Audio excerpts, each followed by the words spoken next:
On today's Locked On Giants podcast, National Scout Rick Serritella of NFL Draft Bible joins me with a deep dive into who helped and who hurt their draft stock. That's coming your way next. You are Locked On Giants, your daily New York Giants podcast. Part of the Locked On Podcast Network, your team every day.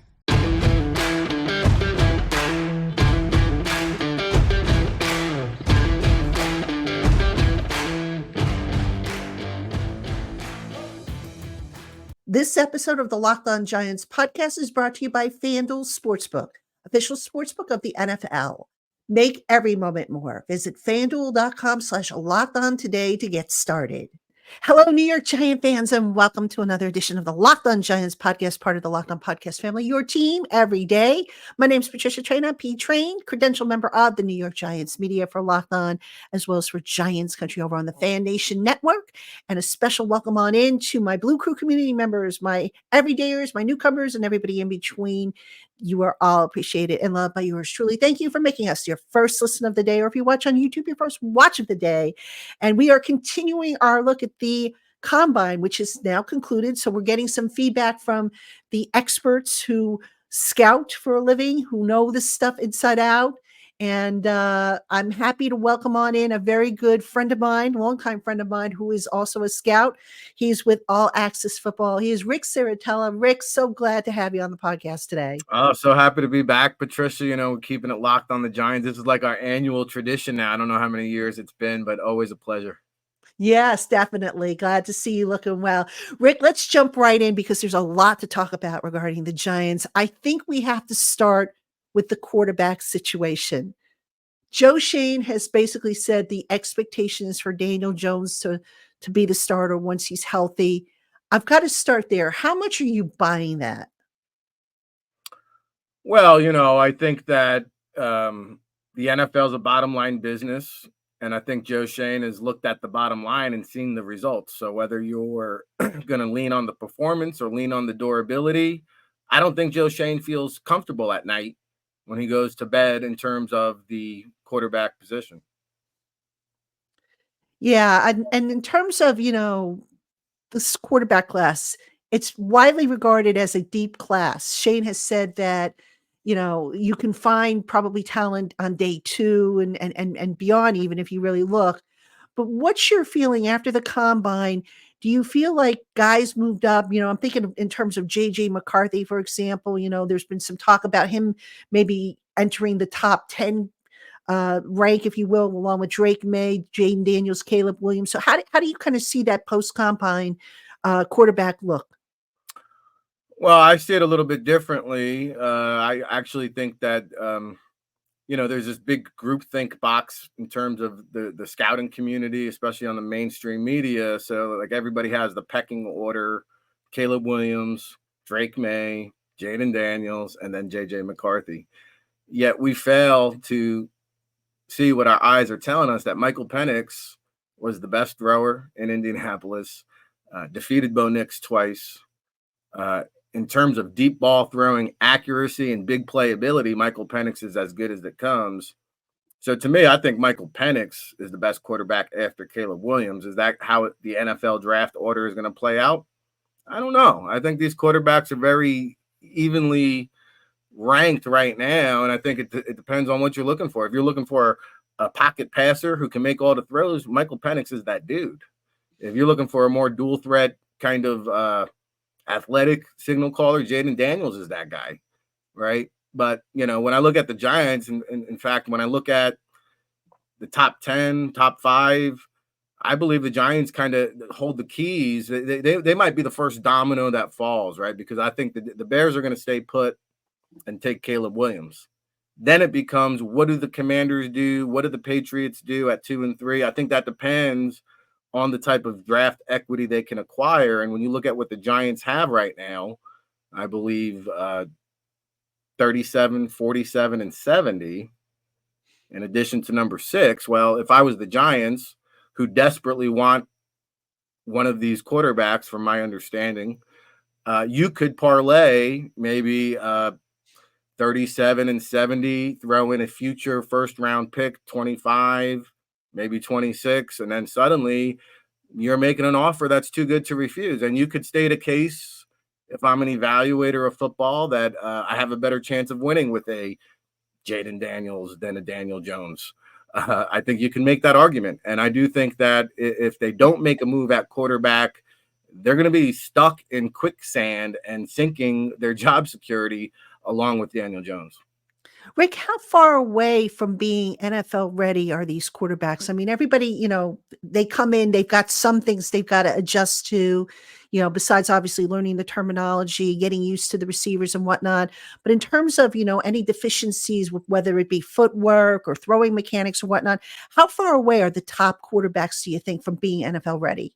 That's such a great question, Patricia, because I think the NFL has evolved from that kind of mind frame. And back in the day, when you had a system and you tried to fit that quarterback into your system, you needed him to be pro ready. I think today, with the kind of proliferation of the college offense into the NFL schematics, you now have to have a coaching staff.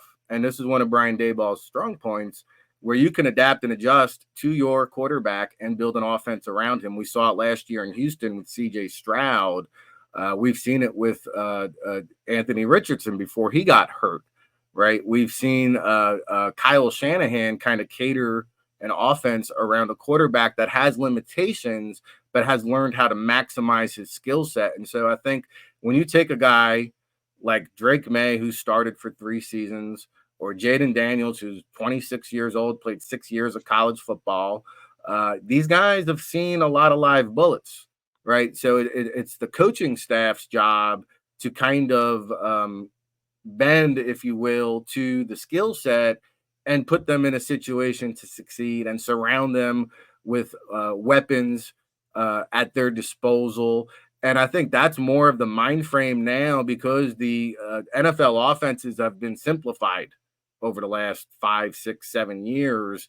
The quarterbacks now can come into the league.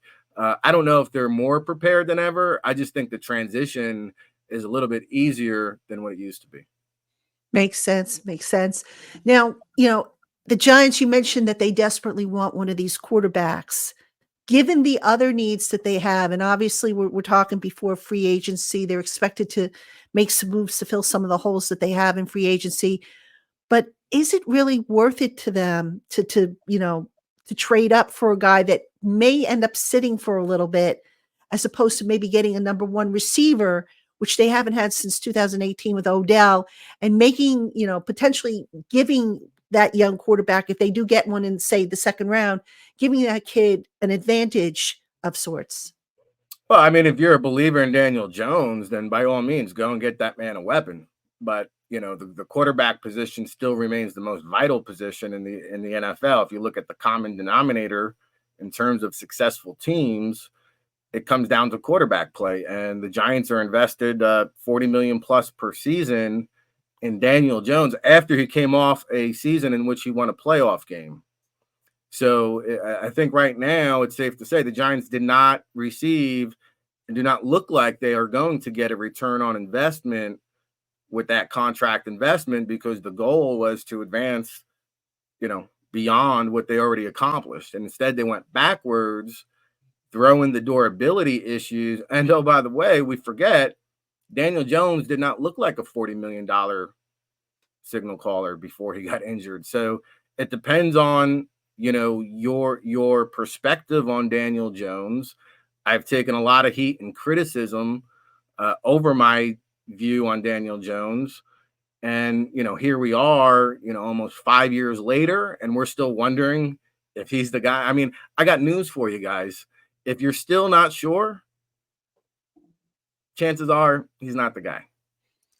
So that said, Rick, I mean, if you were to stack up the best fits for the Giants at quarterback, and I know, obviously Caleb Williams is probably going to go to the Bears and whatnot, so he's probably not even in consideration. But if you could stack these up, day 1, day 2 prospects, what would be your order for the Giants at quarterback?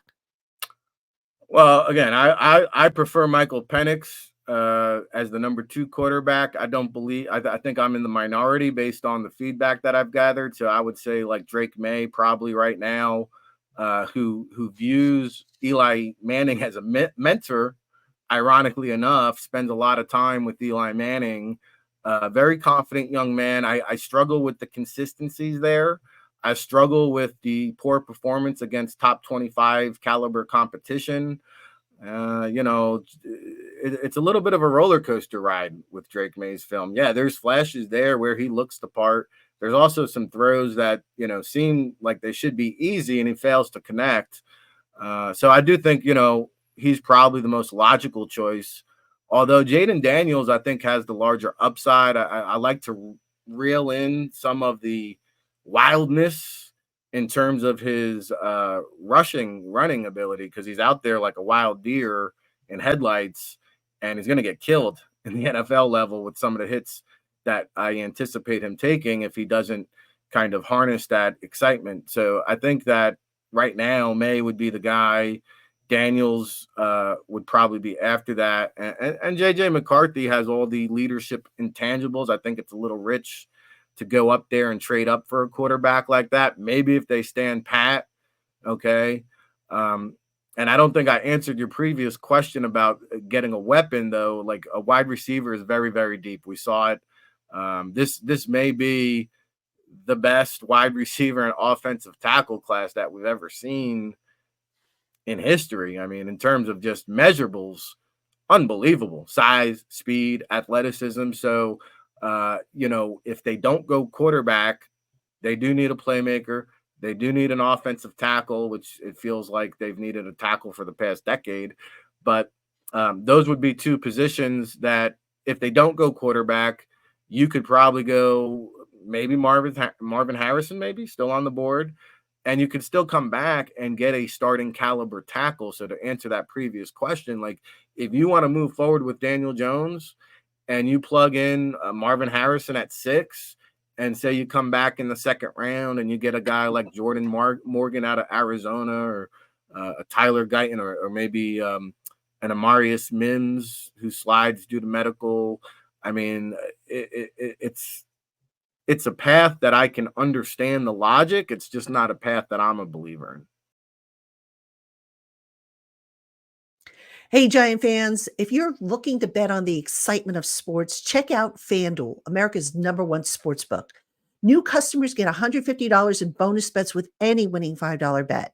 That's $150 if your bet wins. You can bet on all your favorite NBA players and teams with quick bets, live same-game parlays, exclusive props, and more. FanDuel also offers a wide variety of bets, and not just on the NBA. You can bet on the NHL, MLB, futures, and so much more. So head on over to FanDuel.com/lockedon today and shoot your shot. FanDuel, official sportsbook partner of the NBA. Rick, you mentioned that, this is a very deep wide receiver class. And, everybody talks about Marvin Harrison Jr., Roma Dunze, Malik Neighbors, but give me some names that might make sense on day 2 that you think could develop into a #1 receiver. Yeah, I mean, Malik Neighbors did not work out in Indianapolis, but his teammate Brian Thomas Jr. did. And I'll tell you what, if it wasn't for Xavier Worthy and his 4.2 140, everybody would probably be talking about Brian Thomas. I mean, he came in at 6'3", 209 pounds, and ran a 4.33 340 with a 1.5 10-yard split, which is amazing. Oh, by the way, he added a 30-inch vertical, 11-foot broad jump. I mean, these are like Olympian type of numbers. And he might still be on the board when the Giants come back around in the second round, because we mentioned the depth. You mentioned Harrison, Odunze, Neighbors, Worthy. Not all these guys can go in the first round. Maybe they can. I don't know, but everybody's saying that there might be 6 to 8 offensive tackles. People are saying there might be 5 to 6 quarterbacks. So how many of these wide receivers are actually going to sneak into the first round? If they do plug an offensive tackle, say a Joe Alt or Olu Fashanu, and say, hey, let's take the best available weapon that slides to us. Well, how about a Troy Franklin out of Oregon? He's big, he's fast, he can play the boundary on the outside. Johnny Wilson out of Florida State is another guy that would fit that category. Xavier Leggett, who I thought quieted the critics down in Mobile, in terms of can he run the route tree. He kind of showed some versatility to his game, and he's another one of these big-bodied, fast receivers like A.J. Brown comparison, Xavier Leggett. He's going to go on day 2, and the list goes on and on. Like Ladd McConkey, I wouldn't be surprised if he goes to the Chiefs at 32 or if he slides to the 3rd round, because most people are probably viewing him as a slot or a gadget guy, and he might not be a starting receiver, but in terms of production, this is a major weapon to have in the arsenal on the offensive side of the ball. And I'll tell you a couple more guys, because the Giants are in the market. Roman Wilson out of Michigan, I thought showed some of the best separation ability at the Senior Bowl, and you saw that change of direction ability at the Combine. And then Brendan Rice,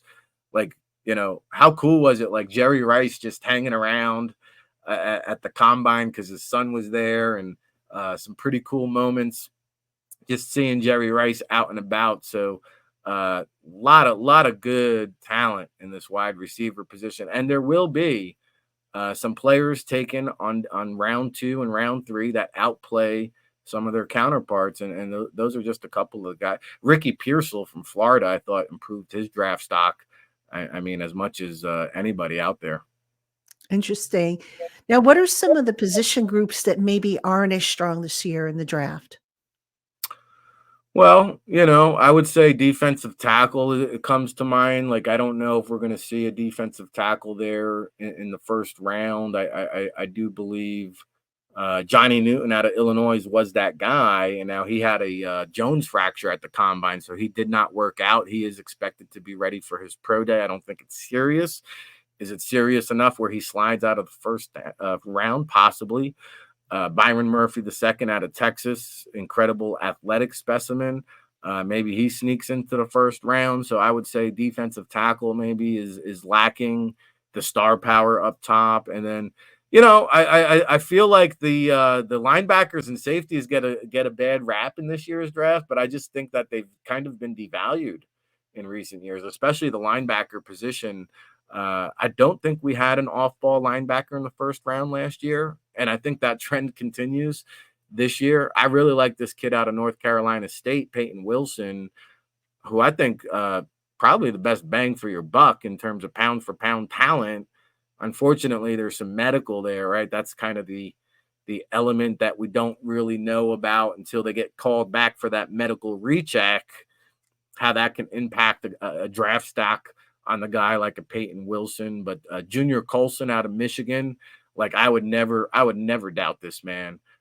He lost his entire family essentially to an earthquake in Haiti and moved to the States and really just was homeless for a period of time, I believe, and just an incredible backstory. But when you want to bet on a guy, Junior Colson out of Michigan is a guy that I think really comes to mind. But probably linebacker and safeties. Like, I don't know. I think the NFL might be a little bit scared to take these safeties like Cam Kinchins. It's unbelievable, right? We talk about bigger, stronger, faster, Patricia. We've gotten to the point in time where a guy like Cam Kinchins, okay, bunch of interceptions, 8 or 9 career interceptions, bunch of pick 6 interception returns, just a playmaker, right? Well, he runs a 4.65 at the Combine, and now we're saying he's too slow. So he went from maybe a 1st round lock to somebody who now may slide out of the 1st round. But wow, don't make that mistake. Remember Kyle Phillips, right? He got downgraded because he ran a 4.7 140. How'd that work out for the Ravens? Okay, so Cam Kinchins, Tyler Nubin coming off injury out of Minnesota. These 2 guys are 1st round talents. They're going to go on day 2. So I guess beauty's in the eye of the beholder. Yeah, definitely. Now, Rick, I wanted to ask you about Saquon because that's a very hot topic ahead of free agency. Do the Giants make an offer to keep him? Do they let him walk? Can they still get something for him? And how do they replace him if he does walk? So let's start with, his value to the team. He's was, despite missing, I think it was 3 games last year, he was their most productive player. What do you do if you're Joe Shane with Saquon? Well, again, it's a dollars and cents issue, right? And unfortunately, even though Saquon Barkley is the most valuable player on the New York Football Giants, the reality says that when you have a $40 million starting quarterback, it's near impossible to build a competitive roster when you also pay your running back $20 million. And I understand the salary cap went up, right? But that's still, I mean, think about it. What percentage? I know you're the captologist, Patricia. I mean, that's a big percentage of salary to be paying two guys on a 53-man roster. So I just think that when you look at the draft and you see a guy like Trey Benson at 6 foot, 215 pounds, and runs a 4.39, well, hey, you're not going to replace Saquon Barkley with one guy. But in terms of just an every down back who can push the pile, move the chains, and be reliable, well, hey, I can go get a cost-effective running back in the second, third, maybe even the fourth round, like Braylon Allen, Jersey guy from Wisconsin, 6'1", 235 pounds. Now, he didn't run in Indianapolis, but this is a guy that makes defenders make business decisions. You do not want, I mean, this is like a Jerome Bettis type of running back. And Marshawn Lloyd out of USC, like Jalen Wright out of Tennessee, these guys are going to be on the board in the third or fourth round. These are starting caliber running backs. And I don't know what the salary is offhand of a third or fourth round running back, but if I can find a guy that can start, and you got the kid, who is it, Eric Gray, who didn't really play a lot, but he's been stashed there, on the practice squad, who's a Saquon Barkley light. Well, why can't you just piecemeal this running back like so many other organizations around the league have? And if you look at NFL history, who are the running backs that have essentially put their team or their franchise on the back and led them to a Super Bowl? Who are they? Larry Zonka, Emmitt Smith? Where have they been since then? I can't find any, Patricia.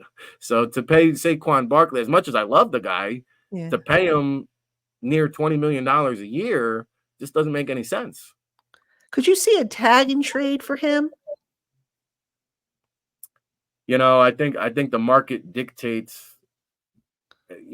Christian McCaffrey, I think, is making $16 million per year, and the franchise tag, I believe, 11.9, I think it is. 11.9. Yeah, I think so.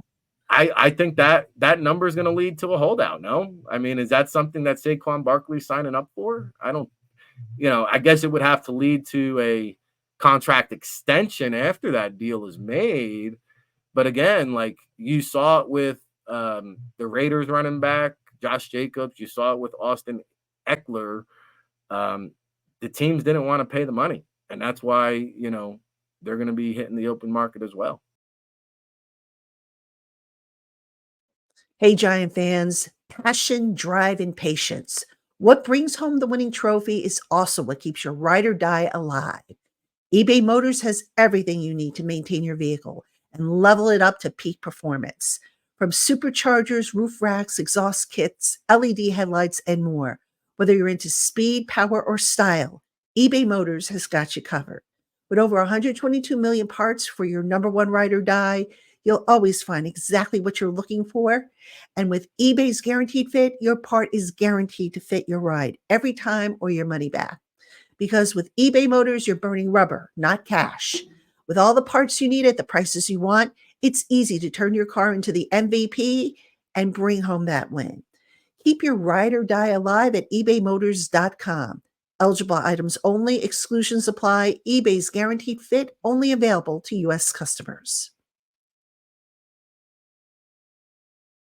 Rick, what about its safety? The Giants also have a decision to make with Xavier McKinney, who is only 24 years old. He doesn't have a Pro Bowl to his name. He's had some injury issues, but he played well in the second half of last year, set new career highs and whatnot. I mean, what would you do with him if you're the Giants? Well, I've always been a big believer of developing, in-house, right? Like you want to take those guys and hope that your coaching over the course of time develops into, the fruits of your labor, so to speak. And so I think he's shown enough flashes where you want to try to retain his services. I don't know what the asking price is going to be there. But if there's a way to make it work, I mean, that's a guy that I would want to keep in-house, right? And there's been a lot of transition in that secondary. So having some kind of continuity or stability in there, and at this point, he's probably, I would guess, a back-end leader in terms of experience. So, I think you try to keep a guy like that. But we mentioned like some of the value is going to be in the middle rounds of the draft at the safety position. Like Cole Bishop, we didn't mention him at 6'2", ran a 4.45 with a 39-inch vertical. This guy is basically, when you talk about that hybrid safety, linebacker, rover kind of position, Cole Bishop kind of fits that.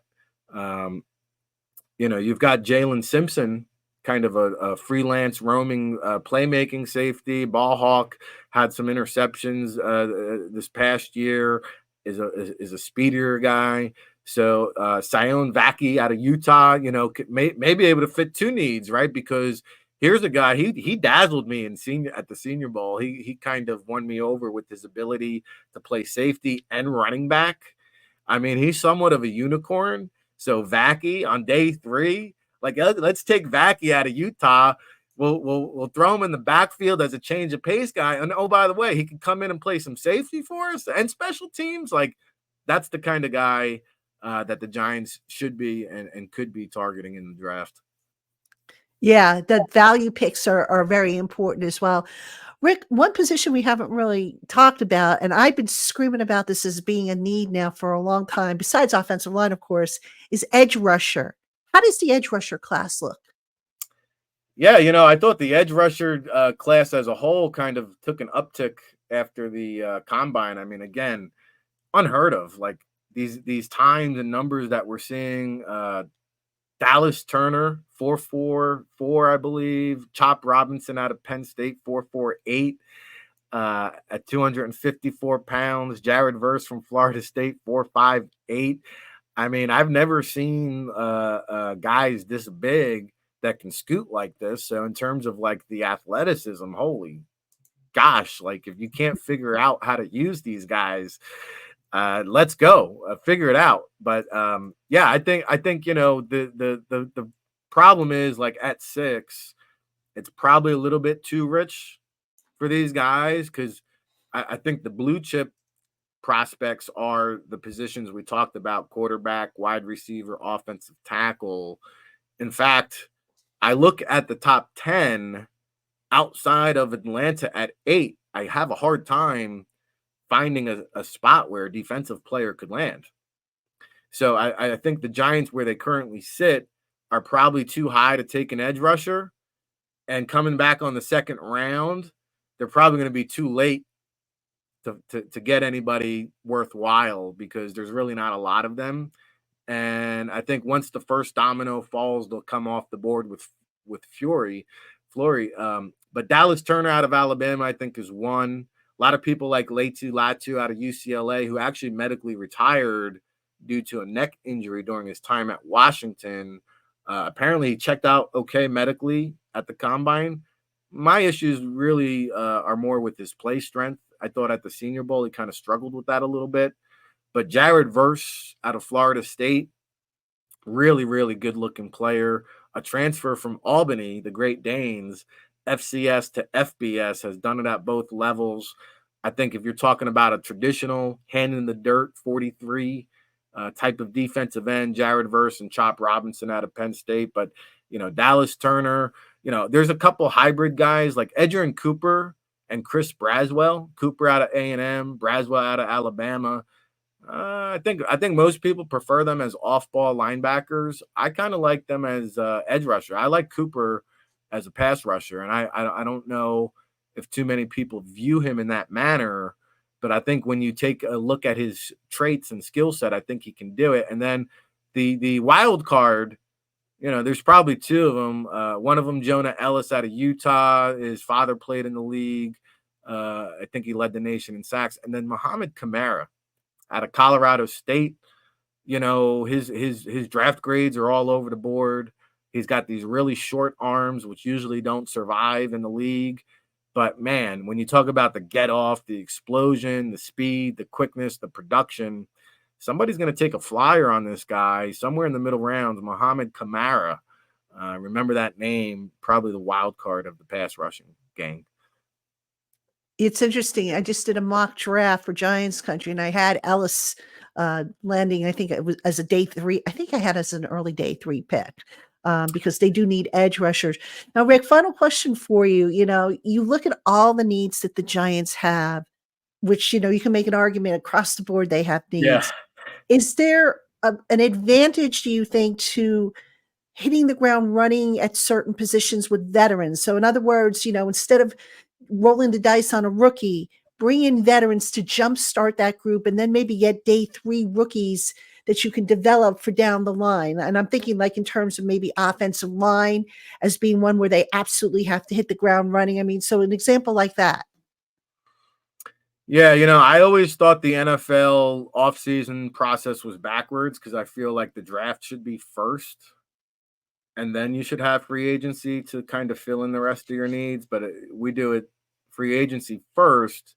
So teams ultimately tend to overpay for their needs, right? And, I'm a big advocate of building through the draft. I think, best available player over need.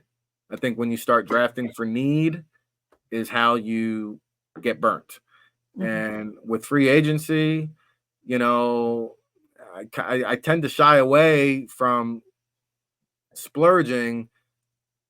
You got the money, you got to spend it on somebody, right? So I understand. Preferably, I'm of a philosophy belief of like Xavier McKinney. Draft, develop, use that money that you have to keep those guys in-house, right? Hopefully you hit more than you miss on your draft picks and you can develop those guys. But that's how I like to construct a roster. Now, to your point, there are positions like wide receiver. I don't care how many guys you draft. You're not filling that need, right? So it might make sense. Like if you're going to lean on some younger players, Jalen Hyatt, like have the Giants actually figured out how to use that young man yet? Well, maybe a veteran guy on the open market. I'm not really savvy with the current list of names there. So Mike Evans just came off the market, but a guy like that to kind of show you the ropes, how a pro works, what you need to do, I think could be very beneficial. So I guess wide receiver would be the one. And then offensive line, like, enough of the turnstile revolving rookies that have come and flopped and failed through the draft. Like, obviously they need some reinforcements. Why not go get a proven commodity? They need to fix the offensive line if they want to have any kind of success. So again, like, you're not going to solve all those problems in the draft. That's probably where I would explore to maybe add some veterans. I hear there might be a good one available down there coming out of Dallas. All right, Rick, I appreciate all the intel. Always great catching up with you. He is Rick Serritella of All Access Football. He does a great job scouting. He's all over the place looking at prospects and whatnot. So do look him up on the internet. Follow him on Twitter for his observations. And Giant fans, thank you as always for tuning in to the Locked On Giants podcast. We appreciate you. And we will see you again tomorrow with an all-new episode of Locked On Giants.